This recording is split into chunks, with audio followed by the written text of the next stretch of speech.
저는 트레이너고요. 많은 사람들에게 그 몸과 건강을 위해서 일을 하는 직업을 가진 사람이에요. 오늘 제목이 솔로몬이죠? 네. 잠깐 봤는데 저랑 굉장히 연관이 있는 제목이에요.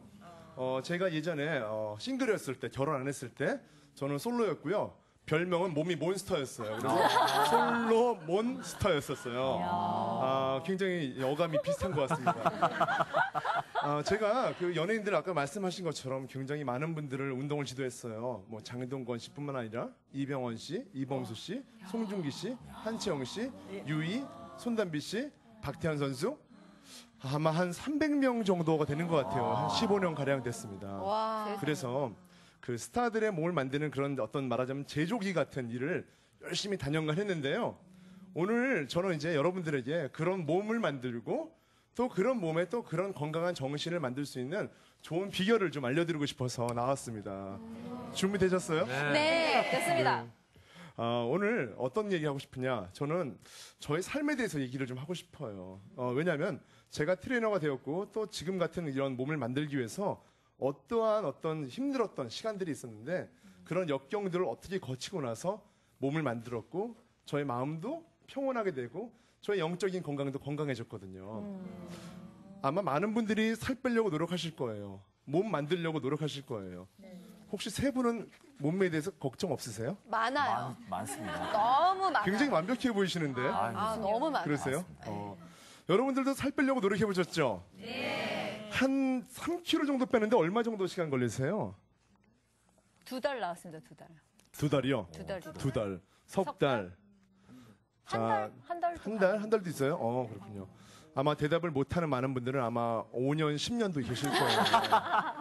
그게 굉장히 쉽지가 않습니다, 여러분. 살 빼는 것만큼 어려운 게 없어요. 왜냐면은 그냥 이게 살 빼는 게 그냥 어떤 단순한 프로젝트가 아니고요. 나의 삶이 증명하는 것이기 때문에 그래요. 내가 먹고 자고 일어나고 그 모든 관련된 24시간의 활동의 결과가 사실은 내 몸이거든요. 그러니까 이것이 2달만 잘했다, 한 달만 잘했다 되는 것이 아니라 죽을 때까지 계속 잘해야지만이 내가 건강한 몸을 가질 수가 있어요. 저는 그것만 알았는데 하나님을 만나고 나서 우리 몸을 관리하는 것처럼 우리의 영혼을 관리하는 것도 참 쉽지 않고 우리가 끊임없이 노력해야 된다는 것을 제가 알게 되었죠. 그래서 오늘은 제가 어떻게 몸을 만들었고 어떻게 신앙생활을 했는지를 잠시 말씀드리고 싶습니다. 저는 지금 몸무게가 화면에 딱 나오는데 몸무게가 지금 한 105kg 정도 돼요. 제가 가장 몸무게가 많았을 때는 125kg 정도였고요. 가장 말랐을 때는 몸무게가 50kg 정도였어요. 여러분 잘 아시겠지만 이 몸무게가 2배가 넘는다는 것은 보통 일이 아니거든요. 예전에 저의 모습을 알던 사람들은 지금의 저를 알지 못하고요. 지금의 저의 모습을 아는 사람들은 과거의 저의 모습을 상상할 수가 없어요. 제가 지금 트레이너가 된 이유는 다른 게 아니에요. 뭐 돈을 잘 벌어서 유명해질까 봐 절대 아닙니다. 저는 제 몸을 이겨보고 싶었어요. 저의 삶을 극복해보고 싶었어요. 예전에 그 유명한 이병헌 씨가 이런 말을 하더라고요.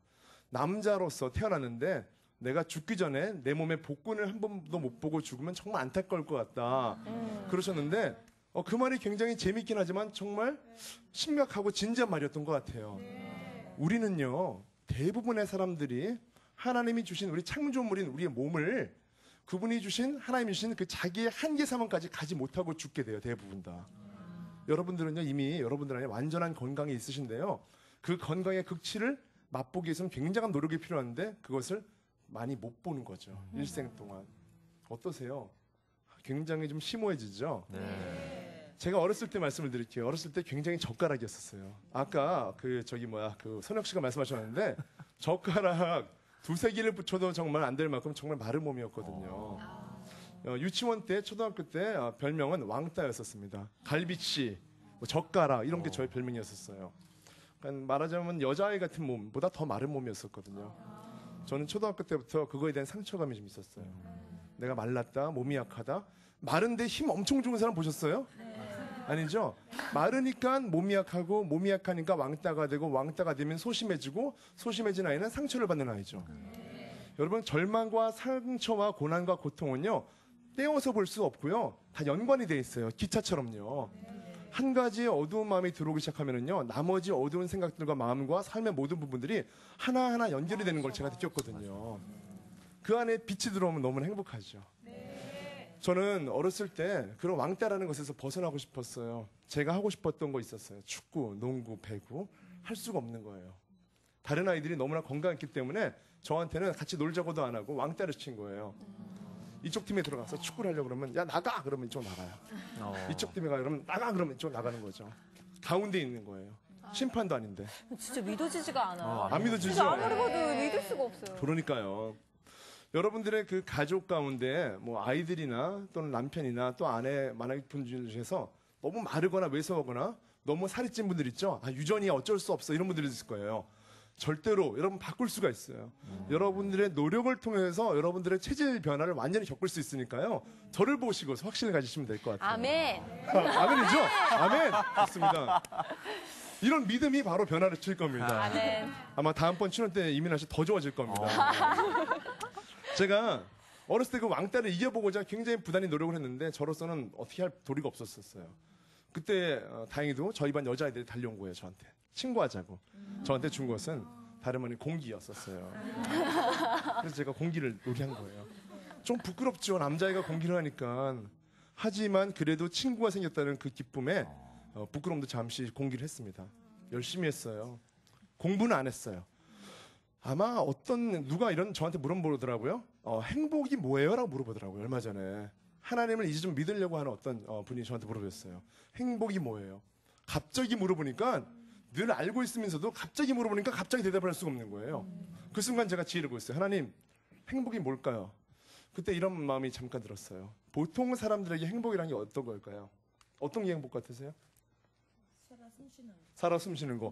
굉장히 신앙이 좋은 분이세요. 아멘. 야, 준비되신 것 같아요.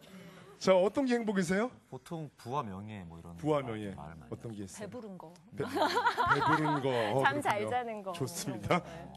날씬해지는 거. 날씬해지는 거. 맞아. 두 분은 반대군요. 여러분 이렇게 같은 행복인데도 불구하고 한 사람은 배부른 거, 한 사람은 배가 정말 쏙 들어가는 게 행복이라고 그래요. 제가 사람의 행복이 다 똑같지가 않구나라는 걸 제가 알게 된 거예요. 그 순간 그분에게 이런 말씀 드렸어요. 대부분 행복은요. 내가 과거로부터 지금까지 꼭 이루고 싶은 꿈이 있는데 좌절되었을 때, 얻지 못했을 때, 그런데 그것을 얻을 수 있는 기회가 왔을 때 또는 그것을 가졌을 때 행복하다고 보통 말할 수 있어요 라고 말씀드렸어요. 동의하세요? 네. 예를 들어서 난 어렸을 때 너무너무나 배고프게 자라서 많이 먹는 게 소원이야. 행복할 것 같아. 그런 분들은 지금 먹으면서 행복할 거예요. 어렸을 때 우리 집엔 차가 없었어. 늘 걸어 다녔어. 청년이 되도록. 그리고 나서 정말 10년 동안 모아서 내가 중고차라도 하나 샀어요. 얼마나 행복해요. 모든 사람에게 다 행복이 똑같을 수는 없어요. 제가 그걸 보면서 내가 어떻게 행복해졌나라는 생각을 해보는 거예요. 저희 상처는 뭐예요? 몸이 약하다는 거잖아요. 저는 성적이 나빠서 불행한 적이 한 번도 없었어요. 저는 몸이 나빠서 불행했죠. 관점이 다른 거예요. 제가 트레이너가 된 이유는 간단해요. 남들에게 상처를 받았던 이 부분을 극복하고 싶었어요. 15년, 20년의 시간이 저를 트레이너가 되도록 했고 제가 지금 행복해진 거죠. 어렸을 때 이게 잠시 다시 한번 들어볼게요. 어렸을 때 몸이 약하니까 같이 놀 수가 없어서 공기를 했는데요. 공기를 꽤 잘했어요. 부단한 연습, 예습과 복습 때문이었어요.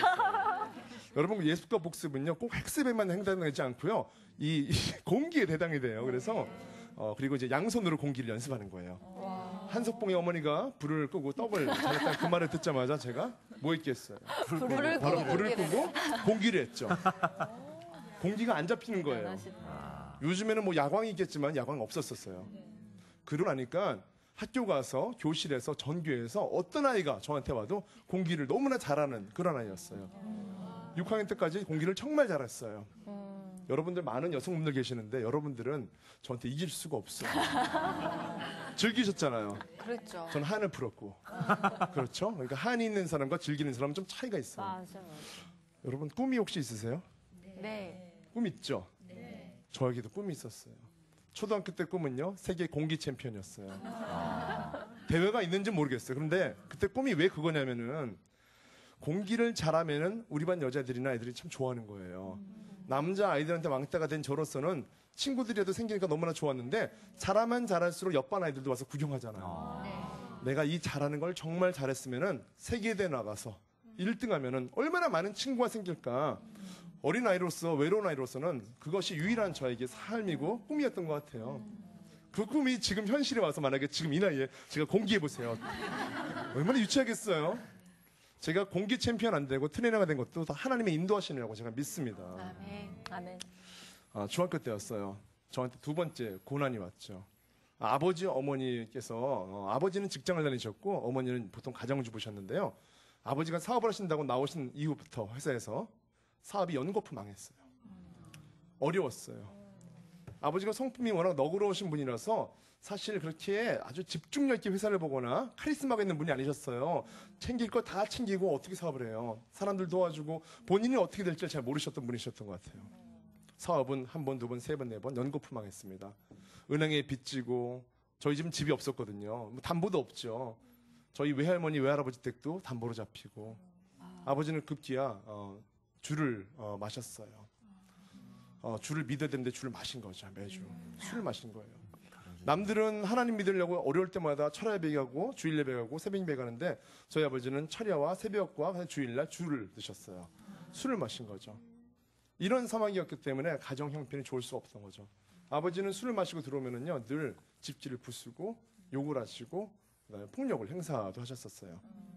어린 나이에 저로서는 그것을 정말 참기가 힘들었고 특히 제 여동생은 더 힘들었던 것 같아요. 아버지를 용서하기까지가 굉장히 오랜 시간이 걸려서 본인이 결혼할 때쯤 돼서 아버지를 처음으로 용서했던 것 같아요. 저는 남자라서 그래도 잘하면서 아버지를 이해할 수가 있었는데 여동생은 더 힘들었던 것 같아요. 그 사무친 원한이 있던 것 같아요. 아버지는 늘 돈을 꾸으라고 하는 거예요. 어머니에게. 그럼 어머니는 돈을 빌려와요. 여기저기서. 그러면 아버지는 그걸 가지고서 사업을 좀 하셨으면 좋겠는데 그 돈 가지고서도 술을 드시는 거예요. 빚에 이자를 못 내는 그런 집이었었어요. 제가 자란 동네 그 청량리 쪽은 워낙 또 동네 지역상 여러모로 많이 어려운 분들이 많이 살았었고 저희도 그랬는데 굉장히 저희 미래가 암울하다라는 생각을 했었습니다. 그래 나는 왜 이런 집에서 살고 있을까? 왜 아버지 어머니 늘 불화일까? 나는 왜 형편없는 그런 삶을 살 수 있을까라는 거. 내 몸은 왜 이러지? 길에 갈 때마다 보이는 유리창에 보이는 내 모습도 너무나 싫었고요. 부모님도 싫었고 학교도 가기도 싫었고 친구도 싫었고 집도 가기 싫었어요. 그러다 보니까 저희 어린 시절은요. 초중학교 때는 거의 뒷골목이 저의 놀이터였고 거기서 만난 친구들이 저의 제일 친한 친구들이었었어요. 그 친구들은요. 물어보지 않아도 친할 수가 있어요. 왠지 아세요? 저랑 같이 그 시간에 나와 있는 아이들은 다 비슷한 형편이에요. 아빠 엄마가 싸우고 있으니까 나와서 할 일 없다가 그냥 저랑 같이 놀고 다 형편이 똑같았던 것 같아요. 그런 시절을 지냈던 것 같아요. 중학교 2학년 때인가 3학년 때 결국 아버지 어머니가 이혼을 하셨어요. 그리고 나서 저는 이제 이혼 자녀가 된 거죠. 제가 교회를 다니니까 인사할 때 굉장한 자부심과 자랑으로 말하는 거 있잖아요. 인사하면 저희는 믿음의 2대 손이에요. 부럽더라고요. 3대째 크리스찬이에요. 부럽더라고요. 저도 할 말이 있어요. 저도 이혼의 2대째 가정이에요. 라고 말할 수 있는 거죠. 할아버지 할머니가 이혼하셨더라고요. 과거 꽤 옛날에. 여러분 아시다시피 보통 이혼도 한 세대가 아니고 두 세대에 걸쳐서 이혼한 분들 참 많지 않잖아요. 저희는 이혼에 이미 벌써 굉장한 어떤 나름대로 하나님이 주신 그 은혜가 있는 거예요. 상처받은 이혼 가정이 앞으로 많이 생길 것을 아시고서 이미 과거 한 40년 전부터 이런 흐름을 저희한테 주신 거죠. 따로 공부를 안 해도요. 이미 벌써 다 알고 있는 거예요. 지금 이렇게 웃고 있고 회복이 되었지만 저한테는 굉장한 처절감이었었어요. 알고 보니까 할아버지 할머니도 이혼하셨고 우리 아버지 어머니도 이혼하셨고 이런 가정에서 자라는 자녀들은요. 대체로 가지는 생각이 똑같습니다. 나는 결혼 안 해. 독신으로 살 거야. 두 번째, 나는 아버지로부터 남자로서 또는 아버지로서 남편으로서 어떻게 해야 될지를 모르고 자랐기 때문에 형편없는 인간이 될 거야. 그러니까 나는 그냥 혼자 살아야 돼. 이런 것들이 많이 작용해요. 교회에 가잖아요, 여러분. 하나님 아버지란 말을 우리는 늘 쓰잖아요. 여러분 그 의미 아시죠? 하나님 아버지의 의미. 그런데요, 아버지란 말이 상처이기 때문에 고통이기 때문에 받아들일 수가 없어요. 아버지는 사랑이십니다. 절대로 아니에요. 아버지는 상처를 주는 그런 분이었던 거죠. 아버지가 사랑을 많이 해서 사랑을 흠뻑 받고 자란 자녀들은 하나님 아버지 할 때 참 믿기가 편할 것 같아요. 한편으로는요. 이렇게 우리 아버지처럼 정말 더 좋은 분이 하나님 아버지야 라고 생각할 수 있죠. 하지만 저한테는 그 반대였기 때문에 그것이 저한테는 굉장히 반항심으로 오기 시작했었어요. 아버지와 어머니가 이혼하신 다음에 저와 어머니 여동생은요 청량리 시장 일대에서 자라면서 어머니는 일을 나가시고 저는 중학교 때부터 일을 했어요. 저도요. 극장에서 암표를 팔았어요. 그리고 극장 간판에 그림도 그렸어요. 색칠도 했어요.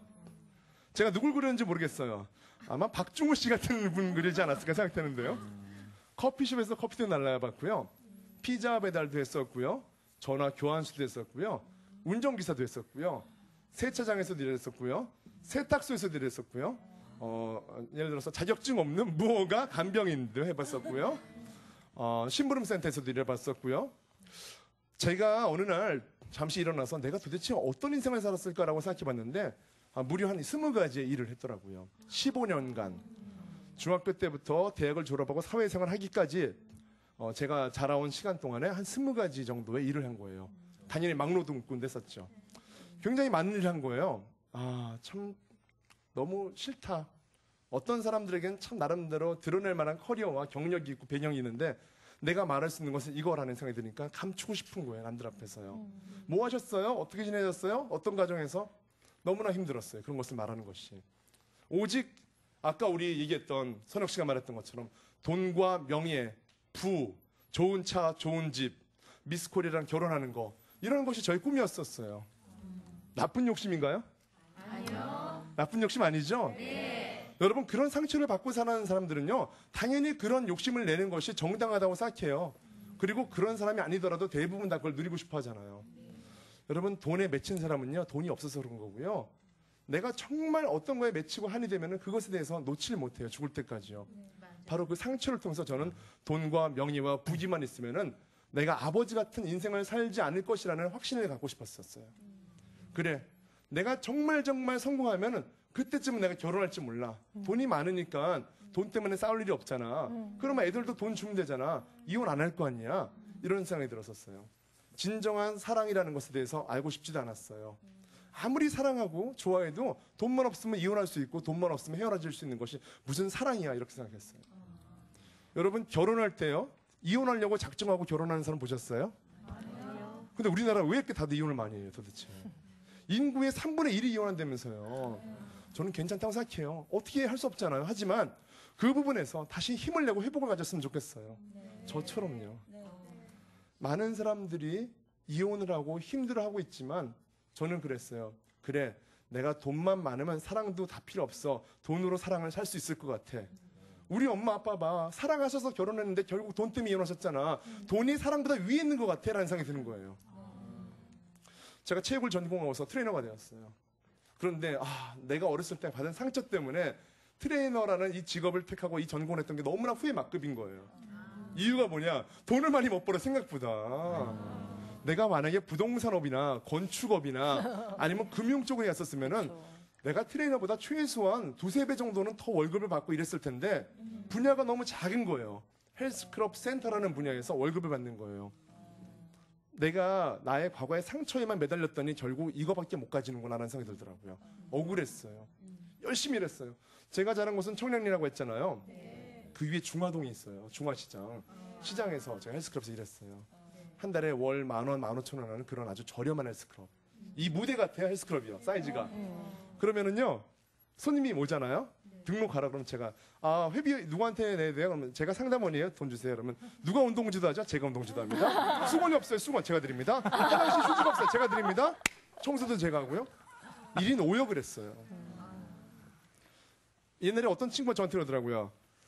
조 씨는 홍반장 같아요. 그러더라고요. 홍반장이 뭐야 했더니 거기 나오니까 영화에서 1인 5역, 6역, 7역 다 하더라고요. 항상 나타나는. 딱 저 같더라고요. 언제 어디서나 그 사람이 다 했어요. 결국은요. 저의 모습이에요. 중화동에서 조금씩 근무하다가 결국 압구정동이라는 곳을 가게 됐죠. 저는 깜짝 놀랐어요. 어떻게 우리나라에도 이런 사람들이 살고 있었을까? 다리 하나, 강 하나 차이로 절망이 되는 거예요. 야, 기쁨이 되는 게 아니라 나도 저렇게 해야지가 아니라 정말 나는 무슨 잘못을 했었길래 내가 왜 선택받지 못했을까라는 생각도 들었었어요. 하나님이 살아계시면 그럴 수 있었을까? 하나님이 정말 계시다면은 왜 나한테 좋은 조건을 허락하지 않으셨을까? 누구에게는 이런 상황을 주시고 누구에게는 이런 상황을 주시는데 이유가 뭘까 도대체? 나는 불교도 아니면서 전생이 있다면 꼭 죄를 진 집안에서 태어났기 때문인가? 이런 생각 해본 적도 있었다니까요. 그리고 열심히 더 일했어요. 그래, 나 여기서 생존할 거고 여기서 나 우뚝 설 거야, 잘할 거야. 헬스클럽에서 열심히 일했어요. 운동을 오는 분들은요, 들어오자 운동화 벗고서 나갈 때 다시 신발 신을 때 제가 신발까지 막 내려다 줬다니까요. 세상에. 정말 보통 트레이너들이 할 수 없는 그런 행동과 말과 정말 말하자면 헌신을 했어요. 좋은 곳으로 옮겨갔죠. 좋은 호텔, 더 좋은 호텔로 스카웃돼서 최우수 직원상도 받고요. 매니저도 되고 월급도 올랐어요. 2007년도 저는 잘 나갔어요. 그 당시는 하나님 안 보였어요. 저만 알았어요. 근데 2007년도 어느 날이었었어요. 문득 이런 생각을 했어요. 어떤 생각이냐면 내가 한 인간으로서 태어나서 죽을 때까지 내가 어렸을 때 받았다는 그 상처를 극복하기 위해서 앞으로 미래를 산다고 생각하면서 이것을 행복이라고 규정하는 것이 진짜 행복일까? 저로 똑똑하지 않거든요. 근데 이런 생각을 하게 됐어요, 여러분. 엄청 똑똑한 생각이네요. 정말 똑똑한 것 같잖아요? 엄청 똑똑하신데요. 여러분, 저는 이런 생각 들었어요. 그래서 그때부터 여러분들처럼 저도 강연장에 와서 방청객으로 앉아 있었어요. 위대한 사람의 이 길을 듣자. 그분의 단 한마디가 오늘 나의 삶을 바뀌었으면 좋겠다라고 바뀔 만큼 바뀌었으면 좋겠다라고 생각했었어요. 저도 그런 사람 되고 싶어요. 오늘 잠깐이지만 제가 한 말, 단 한 문장 한 단어라도 여러분들의 삶이 정말 변화될 수 있는 그런 부분이 있었으면 정말 좋겠어요.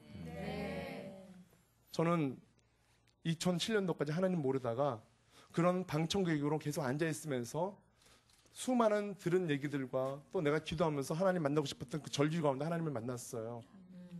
2007년도에 만났어요. 꽤 늦게 만났죠? 불과 5년 전입니다. 그러고 나서 울었어요.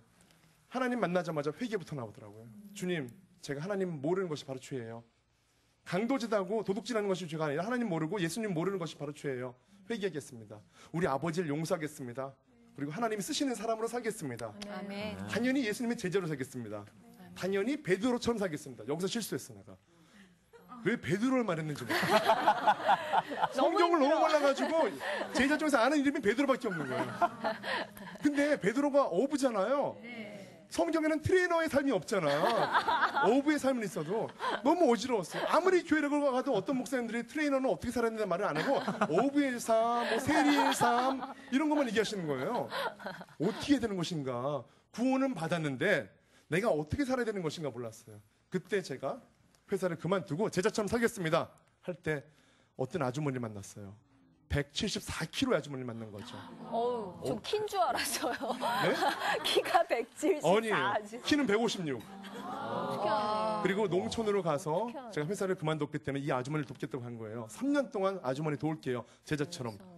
논밭에서 배추 돌리기 하고요. 무 가지고 무 들고 고추 운동시키고 정말 유기농 운동시켰어요. 와. 그런데 이 아주머니가 1년 만에 여러분 110kg가 빠진 거예요. 와. 어머. 제 실력이 아닌 거예요. 제가 알았어요. 제 실력의 수준은 10kg인데 하나님은 110kg를 빼주신 거예요. 그때 제가 알았어요. 하나님, 이 아주머니 이혼하시고 상처받고 가난하고 어려운 삶을 살고 있고 아이들은 학교를 안 가고 자살하려고 손목에 칼을 그었어요. 내가 과거에 어렵고 힘들고 고난 가운데서 하나님을 매달리려고 했던 그 사람들을 하나도 버리지 않으시고 이 아주머니를 만나는 2년 동안 교제 가운데에서 이 아주머니를 회복시키셨어요. 여러분, 제가 만약에 재벌 2세라서 아주머니 돈이 필요하시네 1,000만 원 딱 드리고 차가 필요하죠? 집 하나 줘 드릴게. 이 아주머니 회복됐을까요? 좀 달랐을 것 같아요. 동정을 받으려고 하는 것이 아니었었던 것 같아요. 저는 그때 알았어요. 하나님이 나 같은 사람을 쓰고자 하는 분명한 이유가 있다. 이 땅 가운데 나 같은 과거를 가진 사람을 통해서 회복 주고자 하는 사람들이 있고 그분들에게 하나님을 알려주고 싶어 하신다는 것을 제가 알게 되었죠. 그래서 오늘 제목이 바로 내 몸이 변하면 내 삶이 변한다는 겁니다. 여러분 몸 변하고 싶으세요? 네. 이 아주머니처럼요? 네. 이 아주머니 하나님 믿으세요 지금요. 그 운동 여러분들과 잠깐 해봤으면 좋겠는데 하면 돼요. 저희 할 수 있어요. 해보고 싶으세요? 네, 해보고 싶어요. 해보고 싶으세요? 저도 그러면 한채영 욕심 한번 씨처럼 내볼게요. 되는 거예요? 시간이 있나요? 그럼 잠깐 맛보기 한번 해볼까요? 네. 아 좋아요. 그럼 한번 일어나 보세요. 저희 일어날까요? 네. 일어나 보세요. 하고서 바로 한채영 씨 되는 건가요? 몸은 되고요. 얼굴은 안 됩니다.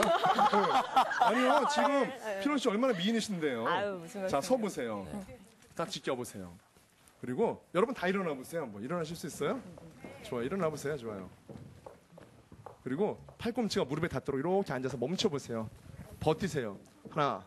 이것만 벌써 힘드신 분들 계세요. 둘, 후두루들 셋, 떨리고. 넷, 다섯, 여섯, 일곱, 여덟, 아홉, 10번 일어나 보세요. 힘들죠? 네. 오늘 간단하게 한번 마무리로 허리 회전 운동 한번 할 텐데요. 옆구리살을 빼주는 운동이에요. 내려갔다가 이로 후, 내려갔다가 왼쪽으로 후 올리는 거거든요. 한번 해보겠습니다. 준비. 다 같이 이쪽부터 한번 해보자고요. 준비 시작. 내렸다가 후, 후. 반대쪽 후. 자, 음악도 있으면요. 한번 신나는 음악도 한번 같이 틀어주세요. 3번 좋아요. 4번 10번 해야 돼요. 5번 자신 보겠습니다. 좋아요. 좀 계속하세요. 7. 한채영이라는 생각으로. 자, 웃으면서 하세요. 웃으면서. 한채영. 9번 그렇죠. 기도하세요. 주님 살 빼주세요. 좀 더. 하나, 둘, 더 해야 돼요? 셋. 더 빼야 돼요. 4번, 5번 그만 됐습니다. 여러분 박수 한번 주십시오. 앉으세요.